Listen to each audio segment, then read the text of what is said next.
The year is 1977. Hot off one of the most profitable films at the time, American Graffiti, George Lucas will go on to make Star Wars. At that time, no one knew the monstrous impact it would have for decades to come and the mark it would leave on the industry. But what if that mark was never made? What if George Lucas never made Star Wars? This is what we're here to look into, to look at how different things would be if Star Wars never existed. From little things like the existence of this video you're watching right now, to more grand things like half of Disney's portfolio.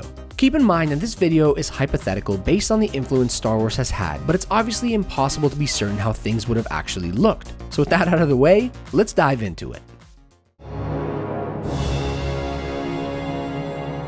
Let's start with the path George Lucas would have taken if it wasn't for a beloved space opera. After American Graffiti and still unable to get the rights for Flash Gordon, George Lucas will go on to make his next film that wouldn't be Star Wars. It wouldn't even be a sci-fi film, as it was a dead genre at the time that no studio wanted to pick up, but the film would still try to push visual effects and other non-narrative elements which were George's favorite parts of a movie. And judging by the production of American Graffiti and Star Wars, George's ambition would carry over to this alternate reality to give this new film a disastrous production as well. A production full of issues and setbacks, cementing his distaste for directing. The success or failure of this film branches out this non-Star Wars reality even further for George Lucas. George never liked directing, which is why he only ended up directing a total of 6 films, 4 of them being Star Wars films. But if he had his way, he would have only directed a total of 3, since he was pressured by his friend Steven Spielberg to give directing another shot with the prequel trilogy. If this new film was a success, he transitioned into producing films instead and possibly explore further advancing visual effects like he did in our timeline. If the film didn't succeed, he continued to direct films hoping one of them would stick and eventually get him out of directing.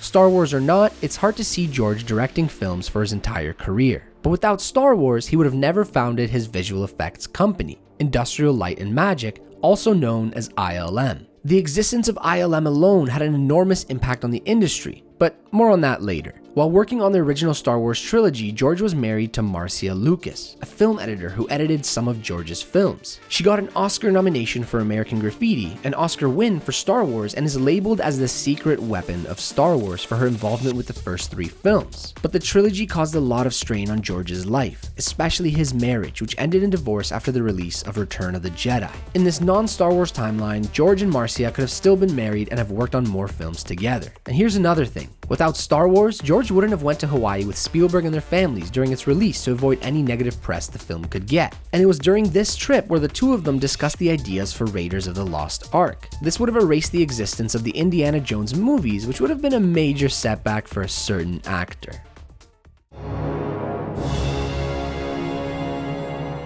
Okay, enough about George. Let's move on to the cast, starting with the original trilogy. Without Star Wars, Harrison Ford would continue being a carpenter, taking on small supporting roles until his acting career would eventually fizzle out. With small parts in American Graffiti and Coppola's The Conversation, Harrison really needed Star Wars and Indiana Jones to solidify him in Hollywood. Without them, we'd only have seen him in small roles like Apocalypse Now before never hearing about him again. Even Blade Runner wouldn't exist due to sci-fi still being a dead genre. Erasing the most important decade of his career makes him the most affected of all the cast career-wise. On the other hand, Mark Hamill would have actually gained a bit from this scenario. He wouldn't be as popular and rich, but he'd have an easier time landing roles in films. Mark suffered from being typecasted early on in his career as Luke Skywalker, or the naive hero of destiny archetype. He was so recognizable around the world that it made it difficult for audiences to see him as anything but Luke, causing him to take a shot at theater plays instead. Without Star Wars, we would see him make more appearances in films, although less popular ones. He'd still be doing voice acting work, as this was something he did even before Star Wars, and would still probably land the iconic role of Joker in the Batman animated series. But what about Carrie Fisher?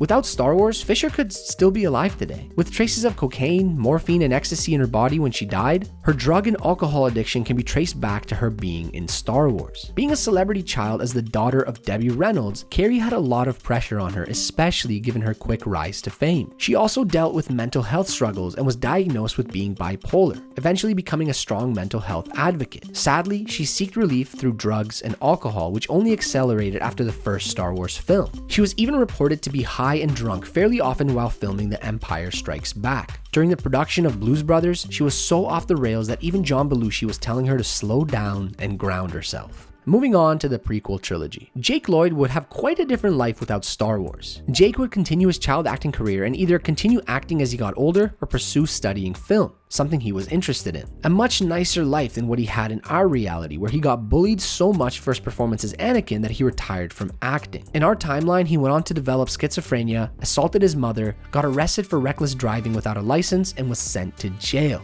The abuse he got from appearing in Star Wars definitely took a toll on his mental health. Ewan McGregor's career wouldn't have changed much apart from being less of a fan favorite among film bros. Already a rising star before the prequel trilogy with Trainspotting and Velvet Goldmine, Ewan would continue to act in popular movies. Star Wars never gave him much of a career boost due to the poor reception of the prequel trilogy, so his career would be the least affected of all the cast. Hayden Christensen, on the other hand, would have probably gotten more roles. With a Golden Globe nomination at age 20, Hayden's career had a lot of potential. He could have had many great films under his belt. What he got instead in our timeline was 2 heavily panned performances that almost killed his acting career. And even though there's been a recent change in heart for the prequel trilogy, it came a little bit too late for a career resurgence. And finally, let's take a look at actors from the sequel trilogy. First up, Daisy Ridley, who would be a lot less famous. Star Wars gave her career an enormous boost. Without it, she'd still be acting in much lesser known British shows and movies. She wouldn't have landed roles for films like Murder on the Orient Express or Chaos Walking, not because she wasn't a good actress, but because Star Wars gave her that star status that helped sell films. John Boyega would also be much less popular. He would have never gotten his lead role in Pacific Rim Uprising, Detroit, and The Circle. But unlike Daisy, he could have eventually made it fairly big as he was already gaining popularity with Attack the Block and Imperial Dreams. But what about Adam Driver? Many have said that Adam Driver carried the sequel trilogy on his back. But what would have happened to him if that wasn't the case? Before Star Wars, Adam was already starring in many great films and the TV show Girls. He was already building a partnership with Noah Baumbach by starring in Frances Ha and While We're Young, so we'd probably still see him starring in Marriage Story and the upcoming White Noise. And almost 2 years before The Force Awakens released, he was cast in Martin Scorsese's Silence, so he was already making connections with great directors. As good as he was in the trilogy, his career without it wouldn't be much different as his acting skills were what rose him to fame.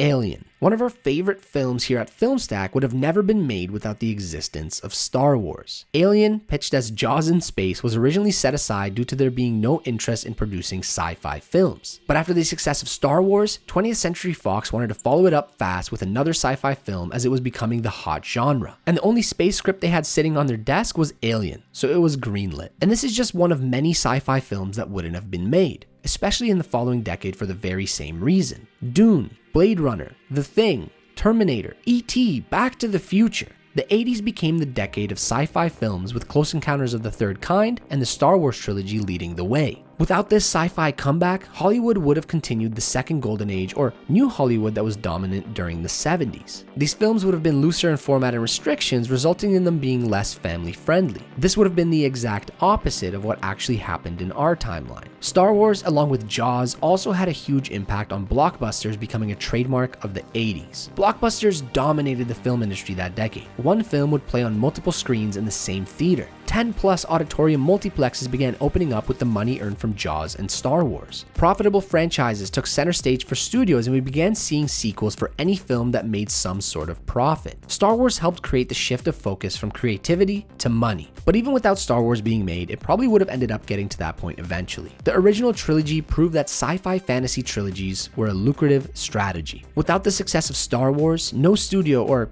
two in this case, would have ever taken the risk with the Lord of the Rings trilogy, where they filmed all 3 movies at once before seeing any profit. Many sci-fi and blockbuster films wouldn't have been made in this alternative timeline, and we've just barely scratched the surface in covering them. Speaking of blockbusters, one of the biggest blockbuster directors would have never started directing if it wasn't for Star Wars. James Cameron. Originally working as a truck driver, Cameron was so excited after seeing Star Wars that he quit his job to pursue filmmaking. And since then, he's made some of the biggest blockbuster hits like Alien, Terminator 1 and 2, Titanic, and Avatar. He constantly pushes film technology forward like we saw with Avatar and its innovative 3D visual effects. These caused a shift in the industry towards 3D for the following years. He's even done some deep sea exploration and continued pushing film tech with the Avatar sequels. James Cameron is amongst many directors that owe their careers to Star Wars. To conclude this section, we got a bit of a chicken and egg situation with Star Trek the Motion Picture. A new Star Trek show was scrapped in favor of making a movie after seeing how well Star Wars and Close Encounters did at the box office. But the original Star Trek show was a major influence for Star Wars. Now the dilemma is, what happens when you remove Star Wars from ever being made? When asking the question, what if Star Wars never existed, a common answer is that Star Trek would have probably been a lot more popular, as a lot of the Star Wars fan base would be more loyal to Star Trek instead.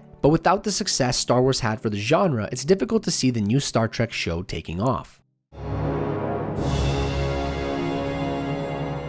Before Star Wars, special effects in film didn't advance much since the 50s. George Lucas really focused on advancing them, eventually getting to computer-generated imagery. It was during the creation of Star Wars where he founded a special effects company, Industrial Light and Magic. This company alone produced the special effects for over 300 films. Jurassic Park, Who Framed Roger Rabbit, Star Trek II, Wrath of Khan. All these films relied on visuals as their way of pulling in the audience, none of which would have been made if the technology wasn't available. Without Star Wars, the film industry's advancements in visual effects would have been severely delayed. CGI today wouldn't be as good as it is, which is something films are becoming more and more dependent on. George continued to invest his own resources heavily into visual effects as well as digital editing, sound, and cinematography, even creating the audio company THX. This is where his focus went to after directing, and this is where he had the biggest impact on the industry. Even when he returned to directing the prequel trilogy, he still continued to push film tech. Attack of the Clones was the first major film shot entirely digital, paving the way for Hollywood, where within 10 years, almost all major films would shoot digitally. And even Pixar wouldn't exist without Star Wars. They formed as part of the graphics group in Industrial Light and Magic, which made up around 1/3 of their computer division. They expanded as a team, first working on hardware with their Pixar Image computer, and were bought by Steve Jobs, where they eventually became the animation studio we know today. 20th Century Fox would have gone out of business a long time ago if it wasn't for Star Wars, who returned the studio to financial stability after many flops. Their stock price jumped from $6 to $27 within a year. With a head start on the decade of sci-fi and blockbusters, the studio quickly became an industry juggernaut, releasing some of the highest grossing films of all time. A studio that was a pioneer in the success of the new wave of superhero films, starting with X-Men. But the existence of Star Wars had a bigger influence on superhero films than just that. In the mid-70s, comic books were at a low point, and Marvel Comics was struggling to stay alive. But longtime Marvel writer and editor Roy Thomas picked up the rights to adapt the new Star Wars film into comics before its release. His bosses were skeptical, but the comics sold millions, quadrupling the sales of their top comic at the time. They later admitted that the Star Wars comic kept their company alive, giving them a cash lifeline to help stabilize. With the MCU so dominant at the box office this last decade, it's hard to imagine a world where these superheroes were never adapted to film. Still on the topic of comics, the idea of toys as collectibles was introduced because of Star Wars. People in the 80s began to see good condition vintage Star Wars toys raise in value, so they began to buy toys for the sole purpose of collecting. We saw this craze continue with all sorts of collectibles like Beanie Babies, and to this day it's a major part of the entertainment industry. Merchandising has become an integral part of the film industry and is now a major factor for which film gets picked up by studios. This was just a sliver of how different the world would be without Star Wars, because each change mentioned can be branched off even further on its own. For example, if 20th Century Fox went out of business back in the 70s or 80s, we wouldn't have Fox News today, which is a major influencer in presidential races. This just goes to show how the existence of Star Wars could have even changed who the president was. But now we're diving in a little bit too deep, and who knows, there could have been a Star Wars alternative that changed everything we mentioned in this video. And we can even take a step back further and look at what would be different if movies that influenced Star Wars never existed, such as 2001: A Space Odyssey or Seven Samurai. So before we go too far down the rabbit hole, I think we should end the video here before we here at FilmStack lose our minds. Hope you had some fun with this one. More videos on the way. Make sure to subscribe if you enjoyed it, and until next time, have a good one.